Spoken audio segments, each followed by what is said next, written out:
겠습니다. 사랑합니다. 축복합니다. 할렐루야. 매주 이렇게 함께 모여서 또 예배드림이 참으로 감사합니다. 오늘 또 교회를 충만케 하시는 충만이 또 예배 가운데 충만히 임하시기를 기원드립니다. 우리나라 속담에 가죽이 있어야 털이 난다 하는 말이 있습니다. 이 말은 기본이 되어 있어야 좋은 결과를 기대할 수 있다는 뜻입니다. 학생들이 공부를 잘하고 싶어요. 그죠? 다 좋은 성적을 또는 장학금을 받고 싶어요. 그런데 잘 하려면 기본이 잘 되어 있어야 돼요. 기초가 안 되는데 자꾸 진도만 빠지니까 계속 힘들고 재미가 없고 포기하고 그러죠. 수학 문제를 잘 풀려면 그 원리를 알아야 돼요. 수학은 일단 공식을 알아야 돼요. 영어를 잘 하려면 영어의 가장 기초 기본을 알아야 돼요. 뭘까요? 듣기 읽기를 할 수 있도록 발음을 어떻게 읽는 법을 알아야 돼요. A, B, C, D는 외웠는데 A를 어떻게 소리를 내는지 B를 어떻게 소리를 내는지 기본이 되어 있어요. 기본 중에 기본이겠죠. 공부 잘하는 아이들은 보면 수업 시간에 집중을 잘한다 그러잖아요. 선생님 말을 정말 잘 듣는다 그래요. 선생님 말을 잘 듣는 수업 시간에 집중을 하는 아이들이 공부를 잘한다, 성적이 좋다. 선생님께 집중을 하면 왜 좋은 결과가 나옵니까? 선생님이 잘 알기 때문에 그래요. 선생님이 그 과목을 잘 알아서 그 순서대로 또 가르쳐서 어떻게 그것을 가르치고 어떻게 배워야 잘 배우는 것을 좋은 성적을 거둘 수 있는 걸 선생님이 알아요. 선생님이 잘 따라가면 되는 거예요. 건축을 한번 생각해 보겠습니다. 건물을 짓는데 가장 중요한 것이 무엇일까요? 땅 파는 기초부터 중요하겠죠. 근데 그 이전에 있어야 하는 게 있어요. 설계도가 있습니다. 설계도. 보통 설계비가 시공비의 10%를 차지합니다. 1억짜리 건물을 지으면 설계비가 1,000만 원이란 말입니다. 근데 보통 딱 생각하면 비싸다. 이제 그거부터 깎고 막 들어가는 거예요. 그죠? 설계가 그만큼 중요해요.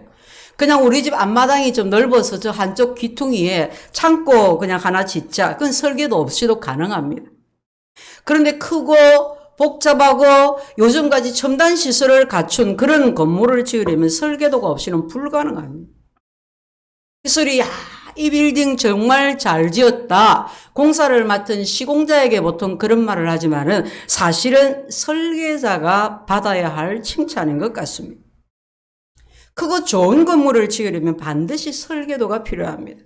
그리고 건축은 반드시 그 설계도에 따라서 지어야 합니다. 제가 아주 오래전에 타워링이라는 미국 영화를 봤어요. 아주 그냥 최첨단의 아주 높은 세계 최고의 빌딩을 이제 새로 지었습니다. 위층으로는 다 호텔이고 아래로는 별게 다 있어요. 근데 그 건물에 화재가 났어요. 그래서 이제 그 화재를 진압하기 위해서 소방관들이 들어가는데 먼저 설계도부터 찾더라고. 여기저기 길이 다 막혔는데 어디로 올라가느냐, 그 층으로 올라가느냐 설계도를 찾더라고. 그리고 왜 그렇게 화재가 났느냐, 왜 그런 아주 처참한 결과를 가져왔느냐 보니까 설계도대로 재료를 안 썼다 이 말이에요. 이 안에 들어가는 전선을 분명히 뭘 써야 되는데 그것을 돈을 남겨먹기 위해서 조금 더 값싼 재료를 쓴 거예요. 그래서 그 건물 전체가 가동이 되니까 이 전선이 그것을 감당을 못해서 팍팍 한 게 전체적으로 그런 일들이 벌어진 거예요. 설계할 때 그냥 그림을 그리는 게 아니더라고. 저도 그림을 잘 그린 줄 알았거든요. 우리 어릴 때 아이들이 그림 그리잖아요. 공책에다가 이거는 미방, 이거는 미방 그림을 그리는데 설계도는 그 정도가 아니더라고. 방향을 보고 창문을 어떻게 내고 뭘 어떻게 하고 어디에 뭐가 들어가고 계단은 어떤 형이 들어가고 어떤 재료를 쓰고 설계도에 다 있대. 맞습니까? 설계하시는 분. 교회도 그렇습니다. 건물 하나를 짓는데도 설계도가 필요한데 하물며 이 땅을 구원할 그리스도의 몸인 교회를 짓는데 하나님께서 어떻게 설계도가 없으시겠습니까? 물론 교회란 눈에 보이는 이런 예배당을 말하는 것이 아니라 예수님을 구주로 믿는 사람들의 모임을 말합니다. 하나님이 이 땅에 교회를 세우셨습니다. 하나님이 그리스도의 몸인 교회를 이 땅에 세우실 때에 교회에 대한 완벽한 설계도, 하나님은 그것을 가지고 계셨습니다. 교회가 이 땅에 세워진 지 오랜 세월이 지났습니다. 전 세계에 200개가 넘는 교파가 있습니다. 수많은 지역 교회들. 우리가 전 세계 예수 믿는 사람들이 교회니까 넓게로 보면 굉장히 많잖아요. 그죠? 근데 그 넓은 광의적인 교회를 통해서 우리는 교회 생활을 하는 것이 아니고 교회 생활을 하고 믿음을 얻고 전도하고 사명을 감당하고 하는 것은 각 지역에, 각 동네에, 각 나라에 세워진 지역 교회를 통해서 합니다. 수많은 지역교회가 존재합니다. 한국 땅에도 6만 개가 넘습니다. 그런데 그 모든 교회가 하나님의 설계도대로 지어져 가고 있는지 확신을 가지고 말할 수가 없습니다.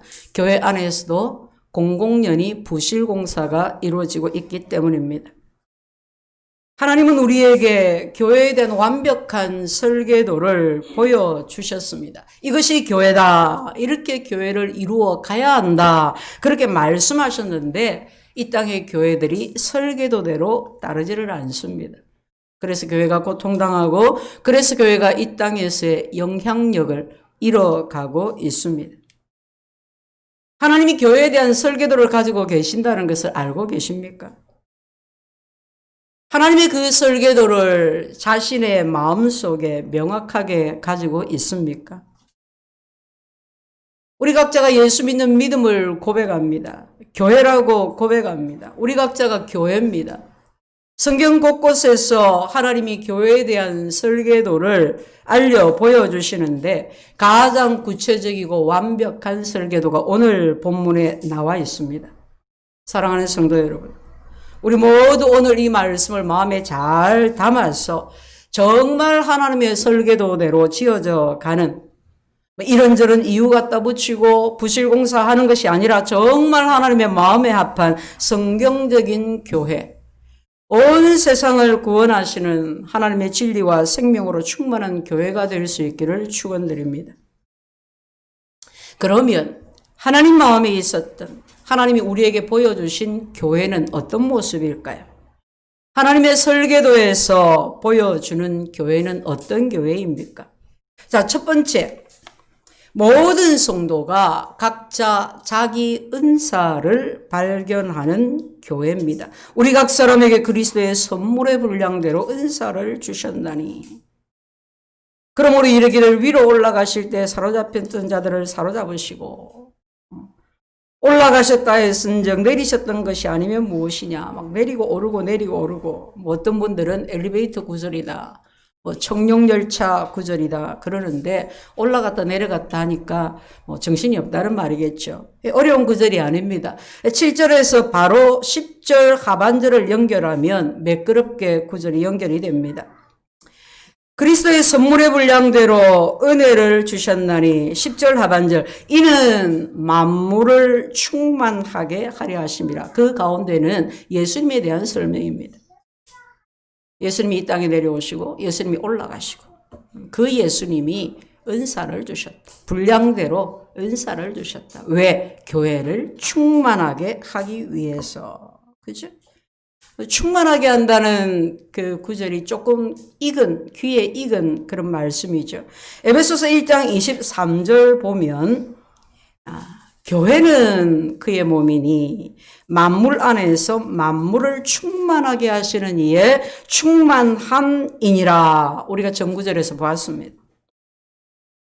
하나님이 우리를 구원하시고 우리를 교회되게 하시고 은사를 주셨는데 왜 주셨냐?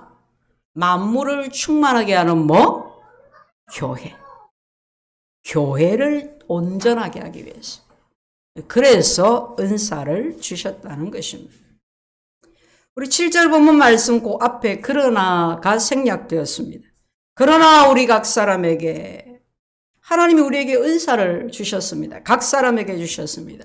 우리는 각자가 다 하나님께로부터 은사를 받았습니다. 그런데 그러나라고 했습니다. 그러면 그 앞구절을 살펴봐야 되죠. 그죠? 그 앞구절은 하나됨에 대한 말씀입니다. 특히 4절부터 몸이 하나고 성령이 한 분이고 부르심의 한 소망 안에 부르심을 받았고 주도 하나고 믿음도 하나고 그래서 하나 되라 쭉. 그죠? 교회는 하나 되어야 한다. 그러나 이 하나됨은 획일적인 하나됨, 일괄적으로 모두가 다 똑같아지는 하나됨을 말하는 것이 아니라 다양성 속에서의 하나됨을 말합니다. 우리가 이것을 잘 오해를 해요. 우리 사회가 지금은 많이 달라지긴 했지만 그래도 아직 우리 문화가 유교 문화의 잔재를 벗어나지 못했고 많은 부분이 익숙해져 있기 때문에 사람들이 익숙하고 편한 것을 선호하지 않습니까? 유교 문화는 획일성의 문화입니다. 오랫동안 그 문화 속에서 태어나고 살고 배우고 자라고 생활하고 그렇게 해왔기 때문에 크게 문제의식을 잘 못 느꼈어요. 다 이렇게 하는데 니는 왜 자꾸 딴 걸 하느냐? 불편한 거예요. 같아져라 하는 거예요. 지금은 그러지 않지만 예전에는 식당에 가서 밥을 시켜도 다 똑같이 시켜야 됩니다. 첫째는 식당 주인이 싫어합니다. 같이 시키면 빨리 나온다기 때문에 같이 시켜야 됩니다. 요즘엔 5명, 10명 가도 개각기 다 시킵니다. 그거는 좀 바뀌었어요. 그죠? 근데 이제 식당 주인을 배려해서 좀 같이 시키기도 하지만 심지어는 저는 아무 말도 안 했는데 야 목사님 짜장면 먹는다. 너가 전부 짜장면. 저는 아무 말도 안 했는데 그냥 저를 그렇게 창의력을 파괴하고 다양성을 파괴하고 시대가 변했습니다. 많은 새로운 것들을 우리가 또 보고 배우고 받아들이고 생각은 자꾸 열려져 갑니다. 그런데 이 삶이 습관이 몸에 배어 있어요. 잘 안 돼요. 나와 다르거나 또는 우리 집안에 가풍하고 다르거나 그러면 틀렸다. 나쁘다. 그렇게 생각합니다. 너도 틀렸다. 이제 의식적으로, 의도적으로 우리가 틀리다와 다르다는 표현을 거의 같이 막 사용하기 때문에 의식적으로 다르다는 표현을 의식적으로 제가 씁니다. 우리 표현 중에 다르다는 것을 틀렸다고 표현하는 것들이 참 많거든요. 우리가 획일화된 그런 문화 속에서 살아가다 보니까 또 그런 단체 속에서 살아가다 보니까 요구받게 되고 또 거기에 익숙해지고 다른 사람에게 요구하게 되고 그렇게 살아가는 것 같습니다. 이건 이래야지 저건 저래야지 그런 생각이 말이 삶이 거의 획일적이라는 말입니다. 그런데 하나님은 교회를 그렇게 만들지 않으셨다고 말씀하십니다. 교회의 하나됨은 획일성의 하나됨이 아니라 다양성 속의 하나됨입니다. 하나님이 다 다르게 주셨다는 거예요. 나와 다른 것과 하나됨입니다. 세상의 획일적인 하나됨으로 교회를 평가해서는 안 됩니다. 획일적인 것을 교회에서 주장하니까 서로 반목합니다. 편가르게 됩니다. 결국 하나 되지를 못합니다. 부모 세대와 자녀 세대, 노인 세대와 청년 세대가 서로 이해하지를 못합니다. 서로 그냥 코드가 맞니 안 맞니 하면서 서로 배척하게 됩니다. 여러분 얼마나 다양한 사람들이 교회로 모입니까? 우리가 오래 보고 익숙해져서 그렇지 사실은 다른 사람들이에요. 한 사람 한 사람이 다 달라요. 그러니까 얼마나 많은 문제가 또 교회 안에 있겠습니까? 그죠? 발생하는 거예요. 하나님은 이런 우리에게 하나됨을 강조하십니다. 불가능한 거 아닙니까? 이런 우리에게 하나 되라고 하시는 거예요. 그러면서 은사를 주셨습니다. 그리스도 선물의 분량대로 은사를 말합니다. 은혜를 주셨나니 다양한 것을 주셨다. 다른 사람과 같을 수 없는 은사를 주셨어요. 보통 이제 교회를 다니다 보면 은사 하면 막 병 고치는 신유의 은사, 막 예언의 은사, 막 이런 걸 막 생각을 해. 그런데 은사는 그것만이 아닙니다. 그것은 극히 일부에 불과합니다. 사실은 병 고치는 것도 신유로서 고칠 수도 있지만은 하나님은 다른 방법도 다양하게 주셨어요. 기도에서 응답받아서도 병 고치고 금식에서도 병 고치고 귀신 쫓아서도 병 고치고 다양하게 주셨어요. 성경은 은사에 대해서 로마서 12장, 고린도서 12장, 에베소서 4장, 베드로전서 4장 외우기 좋죠. 12, 12, 4, 4에. 거기서 은사를 언급하는데 한 20가지 정도를 언급합니다. 그러나 은사는 꼭 그 구절에 나타난 20가지만은 아닙니다. 오늘 본문에 다양한 은사가 있으나 이것 말고도 너희에게 준 것이 많다 하고 말씀하고 있지 않습니까? 하나님의 우리에게 주신 은사는 많습니다. 다양합니다. 여러분, 우리 교회를 몸에다 비유를 하는데 자기 몸을 한번 생각해 보세요. 한 몸이 하나인데 지체가 많아요. 그냥 뭐 이 얼굴 부분만 한번 생각해 보세요. 요 위로를 두경부라고 하지 않습니까? 뭐 눈, 코, 입, 귀, 눈썹, 손톱, 발톱, 뭐 머리카락, 안에 있는 뭐 오장육부 기관들, 혈관, 신경, 60조가 넘는 뭐 세포, 셀 수 없이 많은 지체가 각기 다른 모양으로 다르게 기능을 합니다. 그런데 결국 그것이 다 모여서 한 몸을 이루는 거예요. 셀 수 없는 지체들이 모여서 각기 제 기능을 다 해야 하나의 몸을 이룹니다. 내 몸에 이렇게 수많은 지체가 있는데 다 똑같이 한 기능을 한다고 한번 가정해 보세요. 그래, 심장이 제일 중요해. 심장이 팔딱팔딱 뛰어야 살아있는 거지. 그래가지고 너도 나도 다 심장 하겠다 합니다. 눈도 심장 하겠다 해서 손도 심장 하겠다 해서 다 심장 한다 합니다. 모든 지체가 획일적으로 한 가지만 하겠다 합니다. 그러면 그 몸이 어떻겠습니까? 비정상인 몸입니다. 살아있을 수가 없습니다. 우리가 교회로 부름을 받았습니다. 우리가 주원교회, 지역교회로 부름을 받았습니다. 하나님이 설계하신 한몸 교회에 나는 어떤 지체로, 어떤 은사로 이 한몸을 이루게 하실까요? 우리는 자기 자신이 구원받고 교회가 되고 그리고 자신이 교회 안에서 어떤 기능을 가졌는지 그리고 자신이 어디에 있어야 하는지를 알아야 합니다. 저는 여기 화명동 여기 주변 자연 환경이 좋지 않습니까? 이 생태공원 쪽으로 나가서 이제 종종 걷게 되는데 가끔 몸이 불편하신 분, 뇌병변 장애를 가진 분이 나와서 걷는 것을 봅니다. 혼자 또는 뭐 배우자와 함께 걷는 것을 보게 됩니다. 여러분, 뇌에는 수백 수천 개의 실핏줄이 있습니다. 그중 어느 하나가 뭐 콜레스테롤이 쌓이고 혈전, 피딱지가 생기고 그래서 혈액순환이 원활하지 못하다 어느 날 그게 탁 막혀버립니다. 그러면 뇌경색이에요. 막혔어. 뭐 어떤 이유로 인해서 혈관이 약해지고 또는 외부의 충격을 받아서 터지면 출혈이에요. 뇌출혈. 뇌경색과 뇌출혈을 뇌병변이라고 그러죠. 뇌 안에서 일어나는 병들을. 그런데 이렇게 보통 그래서 쓰러졌어, 그죠? 혈관이 막혀서 팍 쓰러졌어요. 그러면 몇 시간 안에 병원에 가야 돼요? 최장 6시간 안에는 가야 됩니다. 빠를수록 좋다. 3시간 안에 최대 어떻게 맞춰서 6시간 안에는 가야 된다.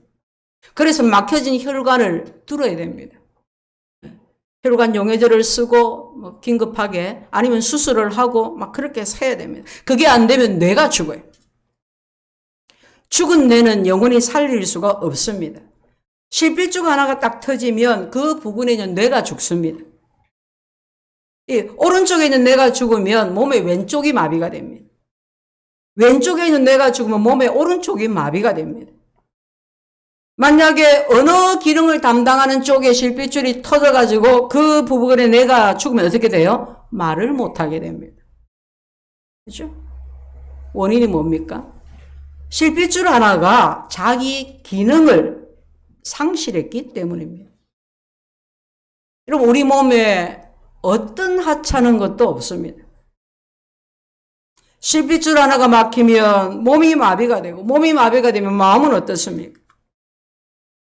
예전에 한 청년이 아버지가 쓰러지셨어요. 그래서 병원에서 수술도 하고 중환자실도 가고, 이제 겨우겨우 이제 의식 회복하고 부축을 받아서 움직이고, 그럴 때 이제 집으로 오게 되셨어요. 그래서 집에 이제 신방을 하는데 이제 말이 이제 어눌하신 거예요.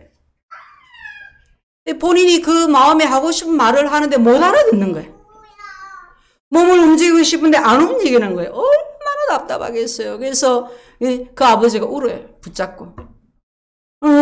내가 내 마음대로 안 된다는 거죠. 생각은 뻔해요. 어떤 말을 해야 되는지, 하고 싶은지, 움직여야 되는지, 일어나야 되는지 알아요. 근데 그게 안 되는 거예요. 안 되니까 너무 막 그냥 힘들고. 그게 맨날 우는 거예요. 어린아이 같이. 어린아이 같이. 본인이 고통받고, 가족이 고통받고, 그 삶이 무너집니다. 교회도 이와 같습니다.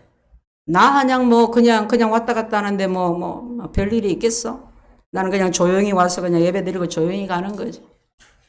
여러분, 교회에 와서 새 가족을 말하는 것이 아닙니다. 그죠? 자기 은사와 자기 기능을 발견하지 않고, 발견하고 싶어 하지도 않고, 자기 역할을 거부하고, 자기 기능을 다하지 않으면 교회가 고통을 받습니다. 교회가 제 기능을 다 할 수가 없습니다. 하나님께서 우리에게 교회의 소속, 즉 교회가 되게 하셔서 교회가 충만하게 하도록 그래서 은사를 주셨습니다. 그것을 각 사람이 발견을 하고 그 기능을 다 해야 우리가 하나님 마음에 합한 교회가 되는, 건강한 교회가 되는 것입니다. 그럼 하나님이 나에게 주신 그 은사를 어떻게 알 수가 있을까요? 그러려면 첫째는 은사에 대한 올바른 이해를 가져야 합니다. 은사는 매우 다양합니다. 성경에 딱딱딱딱 이렇게 막 기록되어진 것 말고도 다양한 은사라고 그랬잖아요. 기록되어진 것 중에 대접하는 은사도 있습니다. 나그네를 대접하고, 불쌍히 여기서 구제하고, 봉사하고, 우리가 일반적으로 말하는 그런 봉사하고, 그런 것도 있습니다.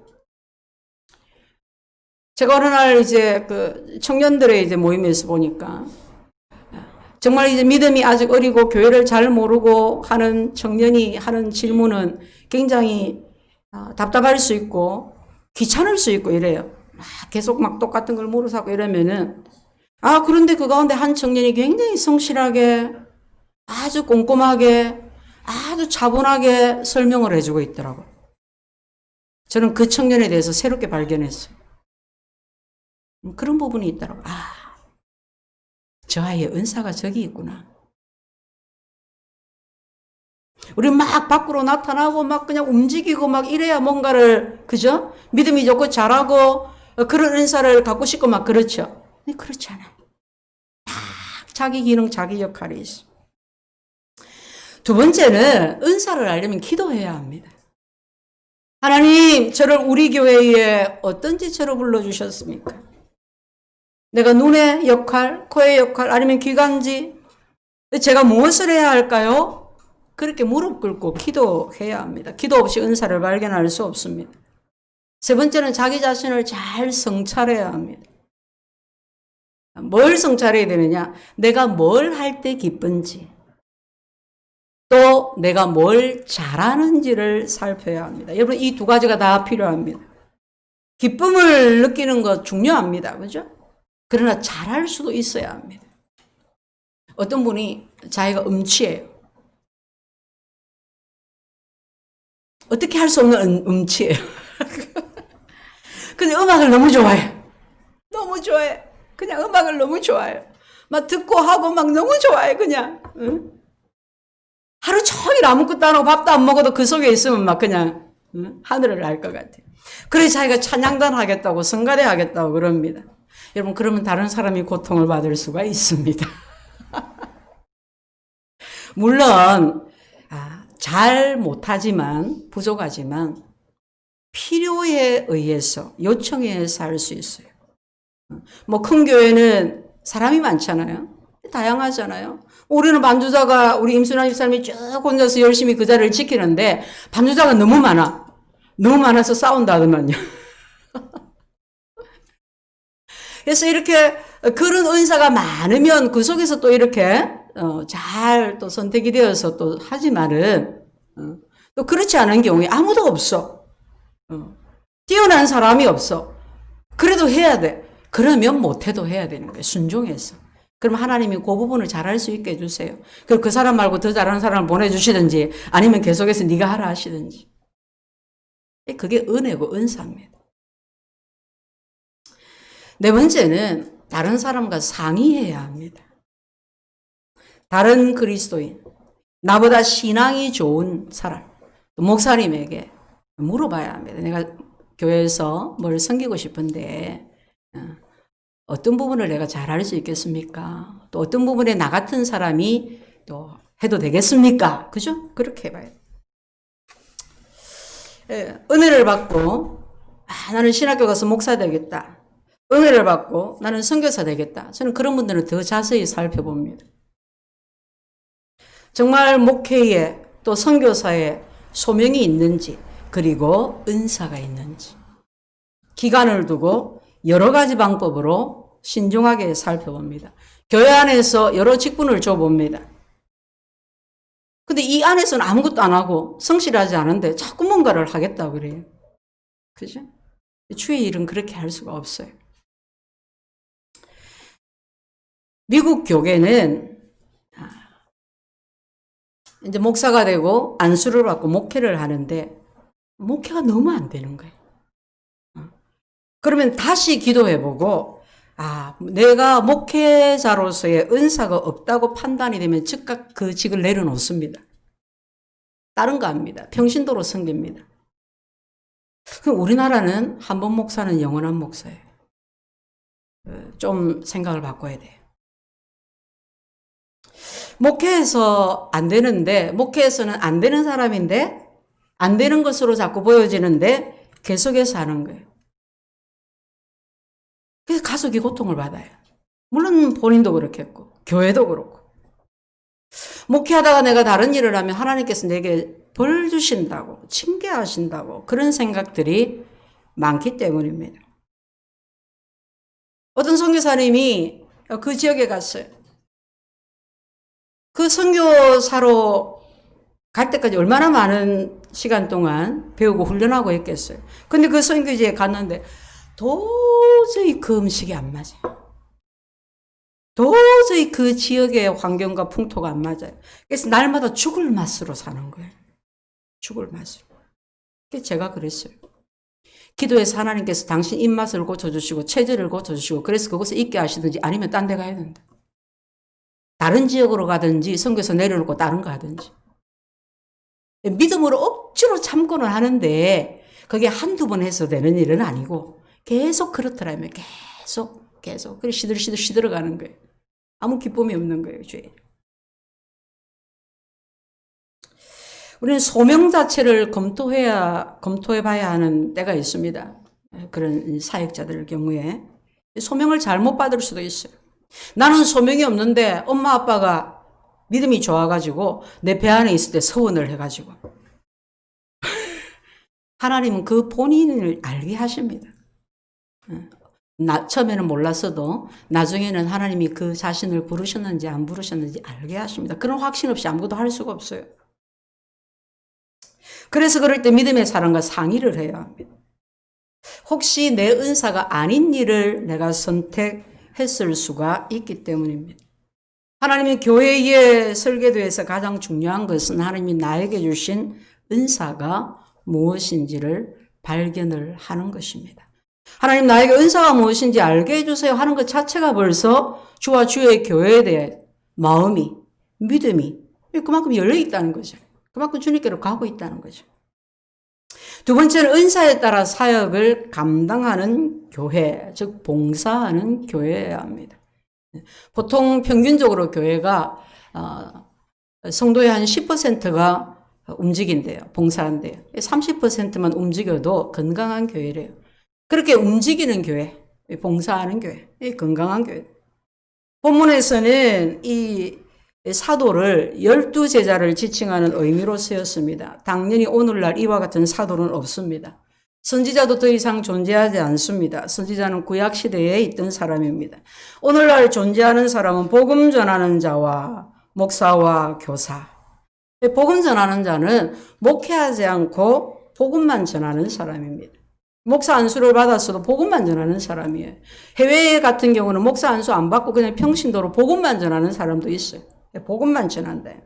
세계적으로 유명하신 빌리 그레암 목사 같은 경우도 우리나라에 몇 번씩 와서 막 대규모 집회를 했었잖아요. 전도만 하는 거예요. 내가 주의 종으로 부름받는다는 것이 반드시 담임 목사가 되어서 교회를 섬기는 것만은 아닙니다. 복음 전하는 자와 그리고 어떤 사람은 목사와 교사로 여기서는 우리가 교회 안에서 목사도 있고 교사도 있고 이런 직분 두 가지를 말하는 것이 아니라 여기서 말하는 목사와 교사는 가르치는 목사를 의미합니다. 목사의 직분, 말씀을 가르치는 자를 말합니다. 하나님이 교회 안에 목회자를 주셨습니다. 사도와 선지자는 없어졌지만은 복음 전하는 자가 있고 또 목사가 있습니다. 교회 안에 한 사람 목사를 세우셔서 하나님께서 가르쳐서 교회를 온전하게 하십니다. 자, 우리가 12절에 이는 성도를 온전하게 하며 또 그리스도의 몸을 세우며 13절에 그리스도의 장성한 분량이 충만하게 한다. 충만하게 한다. 그냥 자칫 이렇게 한글 성경을 보면 이 세 가지가 다 목사의 일처럼 보입니다. 성도를 온전하게 하고 봉사의 일을 하고 그리스도의 몸을 세우고.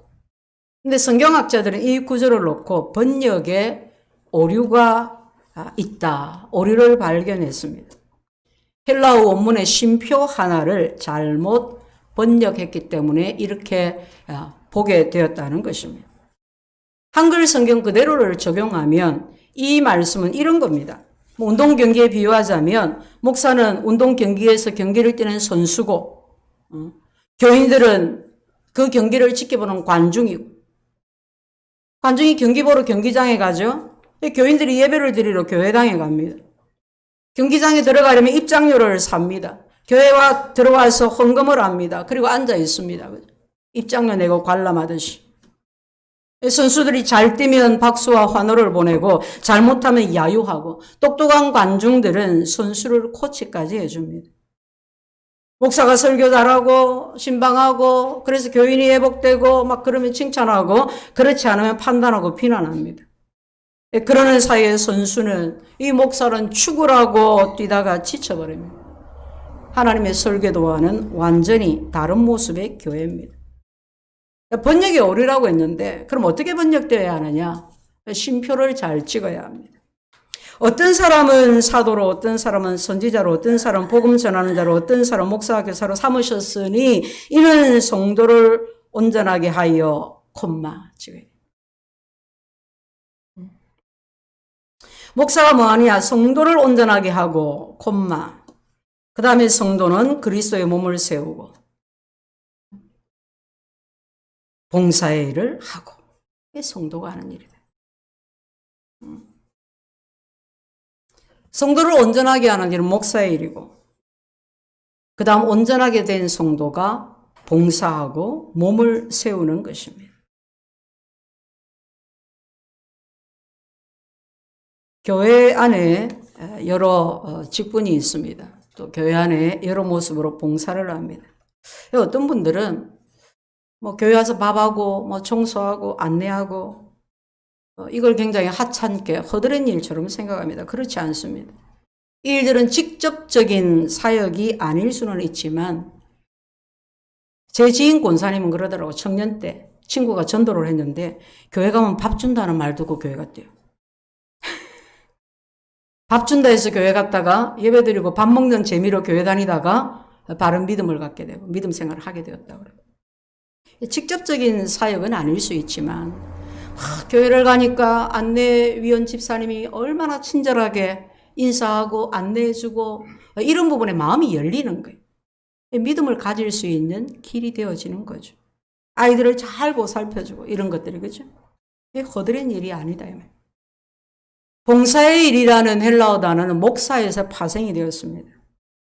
영어 성경에서는 허드렛 일이 아니라 사역이라고 표현합니다. 여러분, 사역이 뭡니까? 영혼을 구원하는 일입니다. 양육하는 일입니다. 이거 누가 하느냐? 성도가 한다 이 말이에요.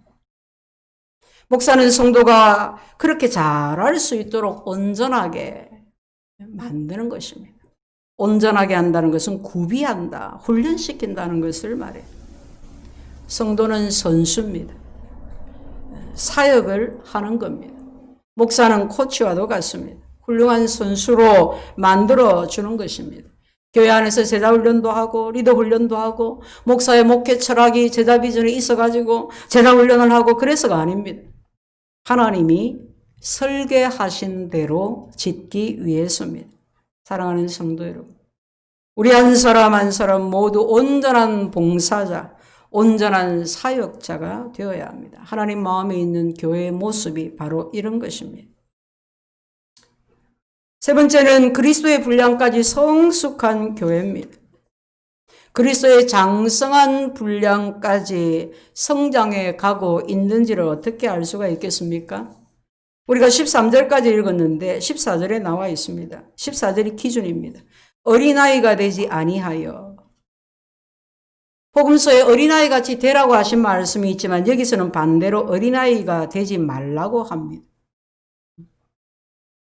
그래서 말씀의 기초 위에 요동하지 말라고 하십니다. 어린아이의 모습은 요동하는 겁니다. 요동은 막 이리저리 막 움직이는 거예요. 사람의 속임수 위에 요동하고 간사한 유혹에 요동하는 것입니다. 그렇게 하지 말라요.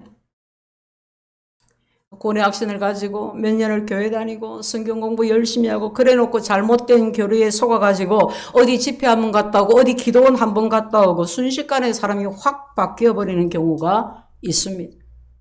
분명히 성경하고 다른 내용인데 그 가르침에 혹 빠집니다. 요동치는 사람입니다. 말씀을 제대로 이해하고 잘 받아서 잘못된 교리에 속지 말아야 합니다. 이렇게 요동하고 빠지는 사람은 자꾸 와서 이래. 목사님 그런데요. 목사님 그런데요. 성경 아닌 걸 자꾸 얘기합니다. 간사한 유혹은 속임수입니다. 에덴 동산에서 일어난 최초의 비극은 속임수와 거짓에 선동된 것입니다. 사단이 하와를 선동해서 하나님께 의심을 품게 하고 그 마음을 막 흔들었습니다. 불신하는 마음을 갖게 한 것입니다.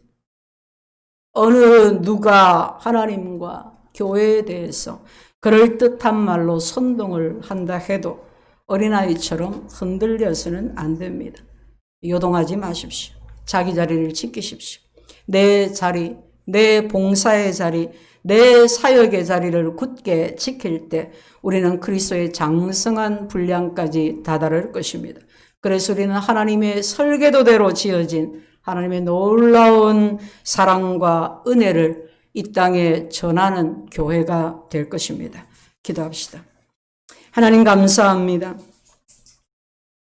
하나님 마음에 정하신 대로